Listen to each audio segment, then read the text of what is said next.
अस्सलामुअलैकुम, नमस्ते, सत श्री अकाल, केड़ो हालचाल, कशा काय और आदाब अर्ज़ है।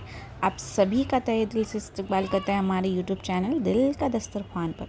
हम आप सभी से है ना दिल से माज़रत चाहते हैं कि हमने रमज़ान में इफ़्तारी वगैरह की रेसिपी नहीं डाल पाई क्योंकि वक्त नहीं था। और इस बार का रमज़ान ऐसा हुआ, बहुत ज़्यादा गर्मी थी तो इतनी हिम्मत ही नहीं होती थी रोज़े में कि रिकॉर्ड भी करो फिर उसको बाद में एडिट करके डालो। इस बार का रमज़ान में मैंने ज़्यादा कुछ वीडियो डाल भी नहीं सकी हूँ बिकॉज़ मेरे पास मोबाइल स्टैंड नहीं है। अगर मोबाइल स्टैंड हो जाता तो शायद मैं रिकॉर्ड कर लेती। और ये होता था ना कि बनाने की हिम्मत नहीं होती थी, लेट खड़े हो बनाने में, फिर बनाते बनाते ही ना अजान हो जाती थी मगरिब की, लो भाई हो गया, फिर रोज़ा खोल लो, फिर कहाँ रिकॉर्ड करेंगे, ऐसा हो जाता था। और इस बार ना इतना गर्मी थी ना कि कुछ भी खाने का दिल ही नहीं होता था। कितना भी मतलब मैंने सिर्फ एक प्याज की भजिया बनाती थी ना मेरे घर में, सिर्फ एक छोटे प्याज की, वो भी भजिया बच जाती थी, दूसरे तीसरे दिन तक वो रखी रहती थी, कोई नहीं खाता था। फिर हम लोग ने 10 दिन तक थोड़ा भजिया चना वगैरह बनाया और 10 दिन 10वें या 12 रोज़े के बाद ना हम लोगों ने बनाना बंद कर दिया। फिर हम लोग सिर्फ चना ढोकला और ये जैसे छोले भटूरे कभी बना लिए। कभी हमारे यहाँ इफ्तारी में हमेशा हम लोग 2 डिश बनाते हैं और शरबत और फ्रूट, तो ऐसे 4 चीज़ें हो जाती है। पर इस बार हम लोगों ने एक ही चीज़ बनाए थे और शरबत और फ्रूट बना रहे थे। पर इस बार ना ऐसा हुआ ना कि ये एक भी चीज़ भी बना रहे थे ना, वो भी कोई नहीं खाता था। तो फिर मैंने क्या करा, बीच बीच में कभी पुलाव बना लिया, कभी छोले भटूरे बना लिए, कभी बिरयानी बना ली सिंपल वाली, ऐसे करा। तो वही उससे ही हम लोग इफ्तारी खोले। बिरयानी के साथ जैसे कस्टर्ड बनाया है, शरबत नहीं बनाया है तो, और फ्रूट हो जाते थे। तो इस बार हम लोगों ने इतना कुछ ज़्यादा किया नहीं है रमज़ान में कि मैं वीडियो बनाकर डालती। देखिए, इंसान को हर हाल में अल्लाह का शुक्र अदा करना चाहिए, अल्हम्दुलिल्लाह। क्योंकि कभी ऐसा नहीं होना चाहिए कि आपको मौत आ जाए और आप अफ़सोस करो कि या अल्लाह मैंने मरने से पहले कभी अल्लाह का शुक्र अदा किया ही नहीं।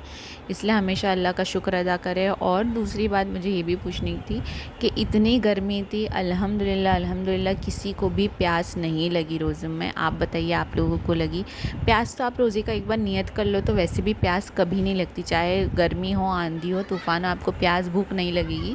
खाली इफ्तारी के टाइम पे थोड़ा ऐसा होता है कि भूख लगती थी। प्यास तो हम लोग को इफ्तारी के टाइम पे भी ऐसा पानी पीने की ज़रूरत महसूस नहीं होती थी कि हाँ पानी, सबसे पहले पानी उठाकर पी लो। नहीं, अल्हम्दुलिल्लाह इतने अच्छे रोज़े सबके गए हैं।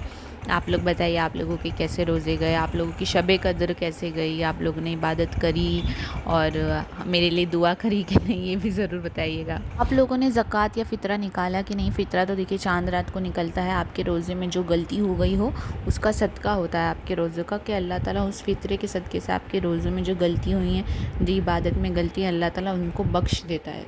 तो वो बहुत ज़रूरी निकालना, वो तो हर इंसान को निकालना है। और ज़कात जिनके पास माल और दौलत होता है, सोना होता है, ज़मीन होती है, एक रकम होती है उनके पास, उसका निकाला जाता है ज़कात। जो रकम या जो चीज़ें आपके पास 1 साल की मुद्दत से ज़्यादा आपके पास मौजूद हो। और ये गरीब का हक भी है, अगर आप ज़कात नहीं निकालोगे तो इतना याद रखिए ना, आपका माल दौलत, आपका ज़ेवर, आपका ज़मीन कभी आपको फ़ायदा नहीं पहुंचा पाएगी। अल्लाह की तरफ से ऐसा होगा कि वो चीज़ें आपको कभी फ़ायदा नहीं पहुंचा पाएंगी, क्योंकि आपने एक गरीब का हक मार लिया है। अल्लाह पाक अगर ज़कात फ़र्ज़ नहीं करता ना तो वैसे भी लोग कभी अपने माल में से किसी गरीब को कुछ नहीं देते, लेकिन अल्लाह ताला ने उसको फ़र्ज़ किया है, अब तो आपको ये करना ही है। लेकिन आज भी ऐसे लोग हैं कि मैंने देखे हैं जो ज़कात नहीं निकालते हैं, ये बहुत बड़ा गुनाह है। और दूसरा सबसे बड़ा गुनाह पता है क्या है? कि आप पे ज़कात, मतलब आप लेने वाले नहीं हो, आप स्टेबल हो, आप फिर भी ज़कात की रकम लोगों से लेते हो और लोगों को ये खबर नहीं है कि आप ऑलरेडी स्टेबल हो, आपको ज़कात की रकम दे रहे हैं, आप उसको इस्तेमाल करें, तो आपने एक गरीब का हक खाया है और इसका बहुत बड़ा हिसाब आपको अल्लाह ताला को देना पड़ेगा। आपसे हश्र में इसका सवाल किया जाएगा कि आपने गरीब का हक क्यों खाया। क्योंकि अगर आप वो रकम नहीं लेते, वो किसी यतीम को, किसी बेवा को काम आते हैं, और आप स्टेबल हो चुके हो फिर भी आप ज़कात ले रहे हो। अभी भी ज़कात लेने वालों को भी समझना चाहिए कि ये हम ले सकते हैं या नहीं। मैंने ऐसे भी लोगों को देखा है जिन पर ज़कात, जिनको नहीं लेना चाहिए, पर वो इतने साल से वो लोग ज़कात लेते हैं कि अब उन लोगों को ज़कात लेने की आदत हो गई है। तो ये देखिए, सामने वाले को खुद समझना चाहिए, आप उनको बोलकर नहीं बता सकते हैं।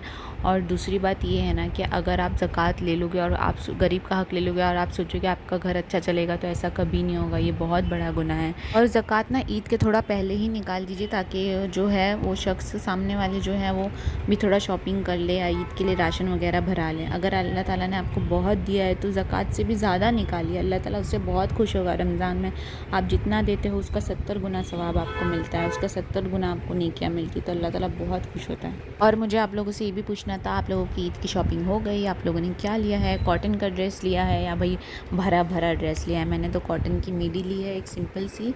और मुझे ये भी बोलना था आप लोगों को, मुझे ऑलरेडी ईद मुबारक मेरी हो गई है। मेरे पिंपल्स ऑलरेडी आ गए हैं जो कभी ज़िंदगी में नहीं आते हैं, खाली ईद के टाइम पे 2-4 पिंपल निकल आते हैं और वो पहले ही ईद मुबारक बोल देते, तो भाई समझ जाओ कि भाई सच में ईद होने वाली है। तो बताइए, आपके पिंपल्स ने आपको ईद मुबारक कहा या नहीं, और कितने पिंपल्स ने आपको ईद मुबारक कहा, ये भी बताइए। पिंपल्स का और हमारा रिश्ता ना देखिए ना कुछ ऐसा है कि मतलब साल में एक बार मुलाकात करने आते हैं और बस 1 महीने तक जाते ही नहीं हैं, आते हैं बस टिक जाते हैं और दाग वगैरह अपनी छाप, बोले अपनी छाप छोड़ के जाते हैं पिंपल्स। कमेंट करके ज़रूर बताइएगा आप सबके रोज़े कैसे गुजरे, लैलतुल कद्र कैसे गई, और आपने सदका खैरात निकाला, और आप लोग ईद में खाने में क्या बना रहे हैं ज़रूर बताएं।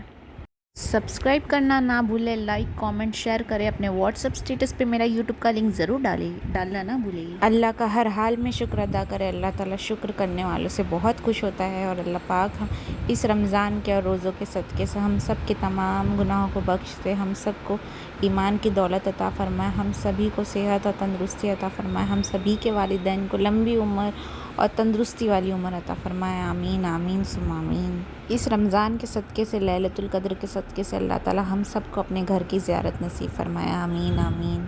कमेंट करके ज़रूर बताइएगा आपकी पिंपल ने आपको ईद मुबारक कहा या नहीं कहा, और ईद में आप क्या बना रहे हैं और मेरे लिए क्या बना बना के भेज रहे हैं पार्सल, ज़रूर बताइए। खुश रहे, खुश रहने दें और हर हाल में अल्लाह का शुक्र अदा करें और अल्लाह से हमेशा ईमान की दौलत मांगे।